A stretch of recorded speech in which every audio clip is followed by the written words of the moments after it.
Hola, mommy. Welcome to Solid 100. Hey, we're going to be talking about connecting in church and why the problem might be you. Let's be real. You may be the reason people aren't connecting with you. We often assume people are unfriendly or clicky, uninterested, but sometimes the biggest barrier to meaningful relationships isn't other people, it's us. Ding. One of the things that I learned in my 20s, early on in my 20s, thank God, was how to develop people skills and how to practice people skills and how to develop them and learn more about them. And the reason why was because I have a tendency to just look like I have RBF all the time. And so I had my first people skill book was called How to Win Friends and Influence People. And I would read it once a year. My second book it was like How to Deal with People. It was a super thin book. How to Deal with People, something like that. And I give it away as much as I can. When I feel like somebody isn't really great with people, I'm like, hey, I have a book. Like, you should really, whatever. You should really read it. It might help you. Which is probably not the best thing in the world. And I know they don't read it because the people skills don't get better. However, I believe that one of the reasons why a lot of people struggle, especially specifically in a church setting, is because they haven't had training in people skills. They don't understand that in order to attract bees, you need to have some honey. You got to be friendly.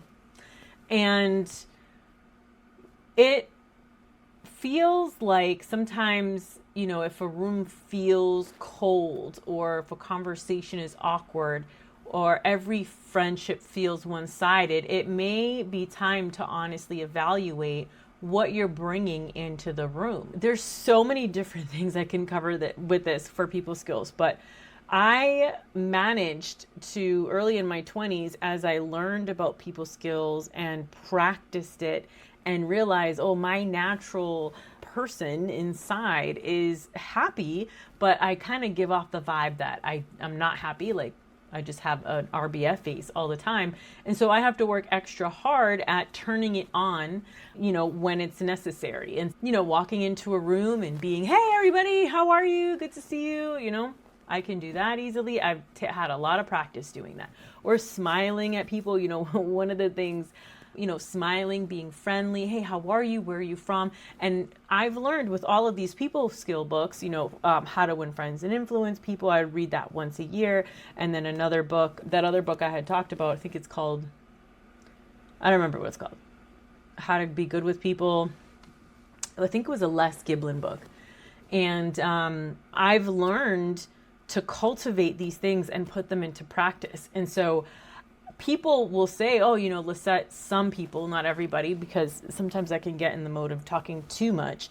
But some people will be like, hey, you're a good conversationalist. All a good conversationalist is asking questions. And I've learned that because I've read enough people skill books. And so we're going to go over some key points on, this isn't to shame anybody, but it's to teach you how to grow, because I've heard, my church, the church that I go to, it's not exactly warm, and, the people there aren't very friendly and nobody's really gotten to know me. I understand that mindset. I've been there. I know where you're coming from, but I've found that it starts with you. And so if you feel like the culture is not warm and people aren't greeting you, it's probably because you're not doing that either. And so why don't you be the one that starts that warmth and that friendly vibe? Why do you have to depend on other people to bring that to the table in order for it to be cultivated into your church culture or your business culture or whatever? You can't wait for other people to establish the culture in the room that you're in. You're the one that is responsible for setting the temperature that you bring when you're walking in. It doesn't matter, if you enter a room, it doesn't matter what the temperature is like when you walk in. You can't walk out and complain, well, the temperature wasn't set right or people weren't friendly. Well, you have to do your part too. Were you warm? Were you, hey, how are you guys? What's going on? You have to take responsibility for it's a two-part interaction. It's just not one. So we're going to go over some key points on how to grow this out of you. Okay. Number one, stop assuming rejection before it happens. Many people enter a conversation already believing that they won't be accepted, or they're kind of reluctant, or they're what's the word I was looking for? They already have a preconceived notion of how this conversation is going to go. So when you expect rejection, you avoid eye contact. You keep conversations super short. You appear guarded. You unintentionally communicate, leave me alone. And people often respond to the energy that you project. Proverbs 23:7 says, for as he thinks in his heart, so is he. So if you're already going in like, okay, I know these people to be a little cold, they're not very friendly, that's exactly what you're going to get. Number two, warmth attracts people. There's a reason the saying goes, you attract more bees with honey than vinegar. People naturally move towards those who are welcoming, approachable, encouraging, genuinely interested in others. Kindness opens doors that confidence alone cannot. If you're having if you're like, people don't initiate conversation with me. Well, the way that you initiate conversation is by asking questions. You can be the most interesting person in the room if you're because people just want to talk about themselves. So you could be the most interesting person in the room because you're asking them questions that you genuinely want to know. Hey, where are you from? Where'd you come from? What's your testimony? How many kids do you have? Find some common ground and talk about that and expand on it. You know what I'm saying? And if not, you just like, hey, it's cool. It was great to meet you. If you have nothing in common, move on to the next person.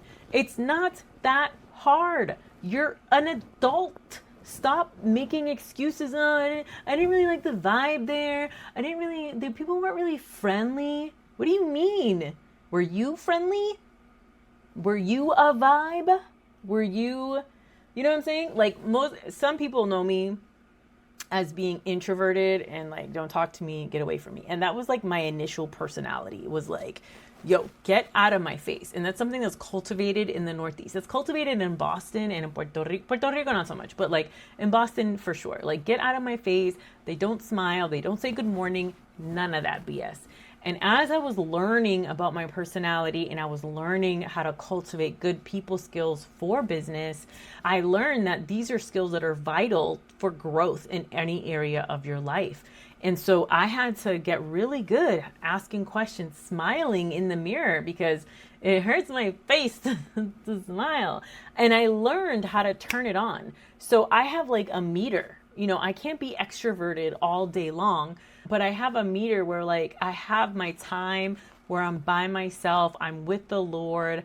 I like my time alone. I like my time alone with my daughter. And then I like the few times a week that I go to church and I'm like, hey everyone, how are you? Good to see you. Let's worship the Lord. Hey, let me tell you about blah, blah, blah, blah, blah.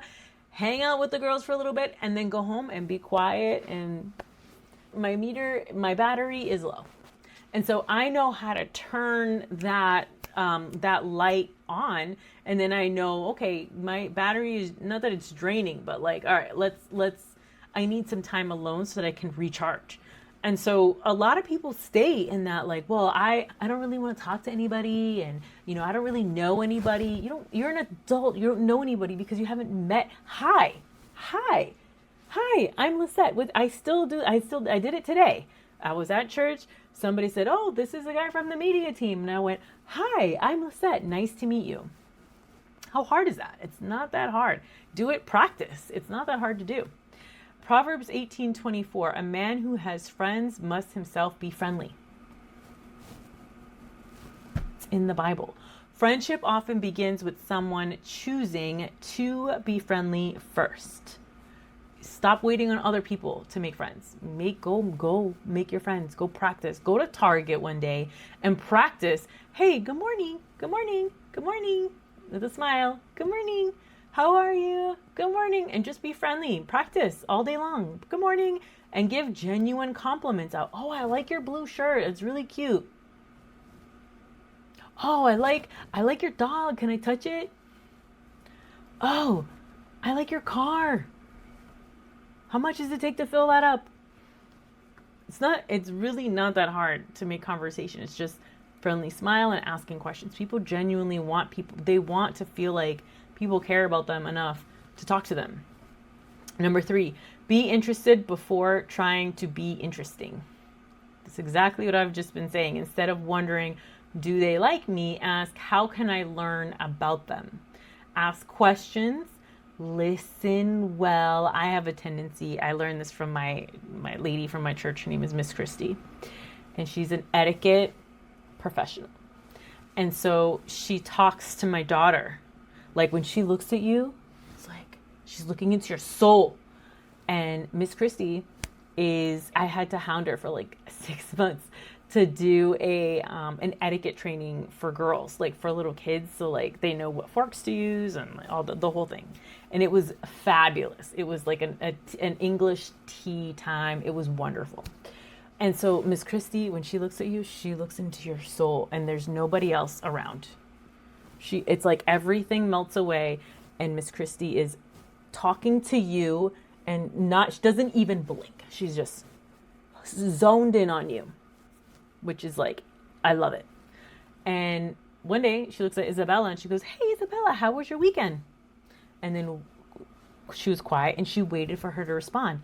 And I jump in like a moron and I was like, oh, her weekend was fine. Her weekend was great.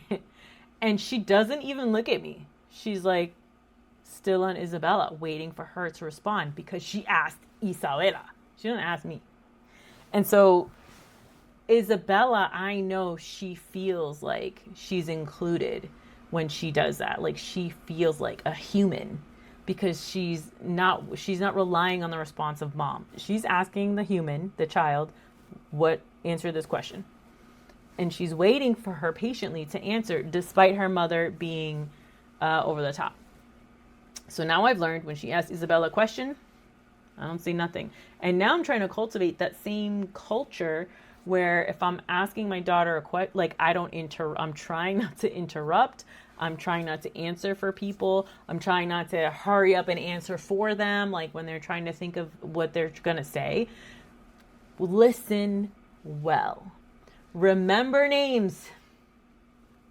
When you say, I can't remember names, you're a fruit of your mouth. That's the words that you're saying. Yeah, is a fruit. So make it a game.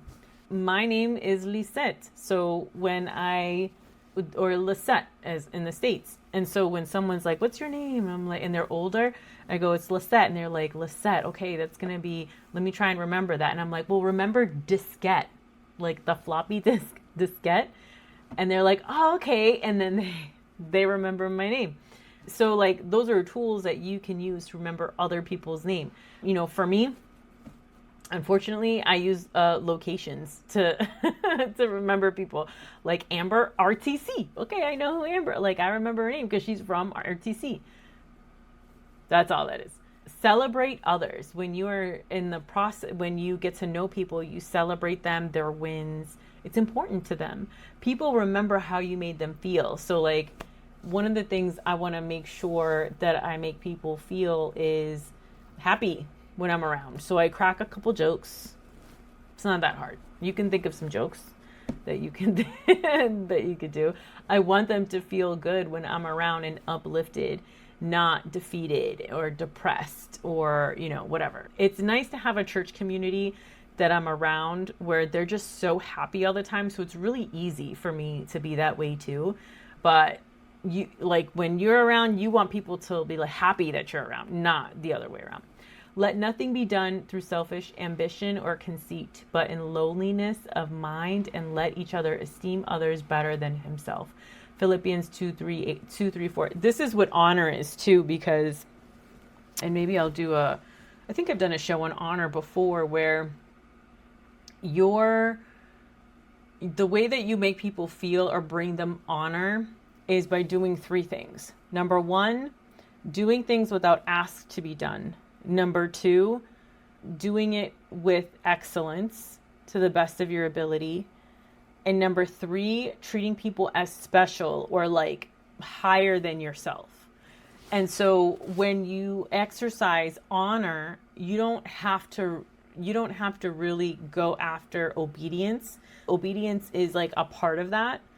You're honoring somebody and you're uplifting them and you're treating them better and you're going the extra mile and you're doing it without being told to do.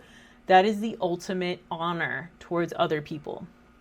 Check your body language. Your body may be saying something your mouth isn't. Am I smiling? I had to work on this a lot. Sometimes I feel like I'm smiling and I'm not. And my daughter would check me sometimes and she'd be like, Mommy, how come you always look angry? And I'm like, I'm not angry. I'm just like, we go into a store, you look angry. And I'm like, I'm just focused. I know what I want to get. Like, and I want to get out. And she's like, oh, okay, can you change your face?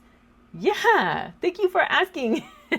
And I would forget that my face is like, I'm in mom provider mode and I forget about everything else around me. And so sometimes she's like, Mom, your face. And I go, like, oh my gosh, I have to go get milk. And then she's like, Mom, your face. And I'd be like, I have to go get milk. It's not like that all the time, but like sometimes she'd be like, Mom, your face is just, ugh. And I'd be like, oh yeah, you're right. I'm really happy on the inside, but sometimes it takes time for my face to be notified. Am I making eye contact? We just talked about that with Miss Christie. Are my arms crossed? I actually like this pose. I think it's great, but I can't. It's not very approachable. And do I look approachable? A smile can invite a conversation before a single word is spoken. I'm actually learning this in like the dating thing. I'm not really dating, but like I'm exercising approachability, I guess, where I'm like, it looks like I'm smiling, but I don't feel like I am. Like, I'm just like, I gotta get my workout done. I can't be smiling at you. So I'm working on that one. A merry heart makes a cheerful countenance. Proverbs 15:13. Sometimes we blame others instead of growing. It's so much easier to say, nobody talks to me. And it's harder to ask, would I want to start a conversation with me? You know what I'm saying? Growth begins when we stop blaming everyone else and honestly evaluate ourselves. It's not condemnation, it's maturity. The Bible is clear to examine yourself. 2 Corinthians 13:5. And love takes initiative. Like, Jesus didn't wait for people to come to him. He went to them. Girl, mommy. Jesus wasn't sitting there like, this temple is whack.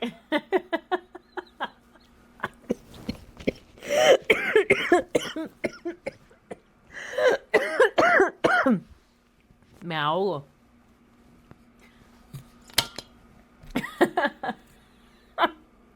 I just cracked myself up. Jesus wasn't like, this is so whack.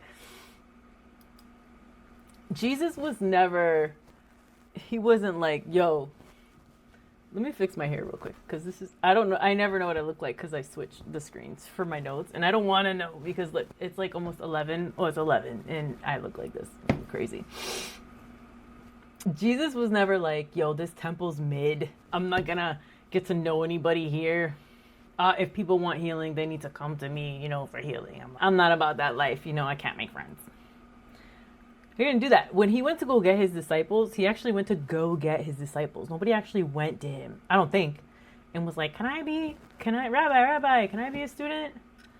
He went to these people and was like, yo, get rid of your boats and your nets. Come study. Come follow me. And they left everything and they followed him. He went to them. He didn't wait for people to come to him. Healthy relationships require someone willing to take the first step. Say hello, introduce yourself, invite someone to lunch. I did this a lot when I moved to Pittsburgh. A lot. I was like, hey, you want to go grab coffee? Hey, you want to go grab coffee? Hey, you want to go grab coffee? And at first it was like, hey, come over to my house, I'll make lunch. And then after a while I was like, nah, let's go grab coffee. And it was the best. I got to know people on a deeper level. It was great. Be the encourager. Do to others as you would have them do to you. Luke 6:31. So this week, I want you to practice smiling first. Introduce yourself to someone new. Ask 3 genuine questions. Compliment someone sincerely and stop waiting for people to approach you. Become the kind of person you'd enjoy meeting. The relationship you're praying for may begin when you become the kind of person others feel safe approaching. It's kind of like, the saying, like, if you're looking for a husband, you need to be the woman that your husband would want. Wait, is that right? Where does that saying go? Yeah. Like, whatever it is that you're looking for in your husband, you need to be that. So whatever it is that you're looking for in a friend or someone to approach you, you need to do that. That's what you need to do. Sometimes the answer isn't changing your environment. Sometimes God is changing you. Philippians 4:5. Let your gentleness be evident to all. People are drawn to kindness, humility, and warmth. When your character reflects Christ, you often find that meaningful connections become much more natural. So, what would Jesus do? WWJD, he would go after the people. And he would say, hey, do you want to be my friend? Hey, let me encourage you. You got to do this. You want to be like Jesus? That's what you got to do. You have to initiate. Yeah. Anyway, I love you. I'm going to bed. Bye.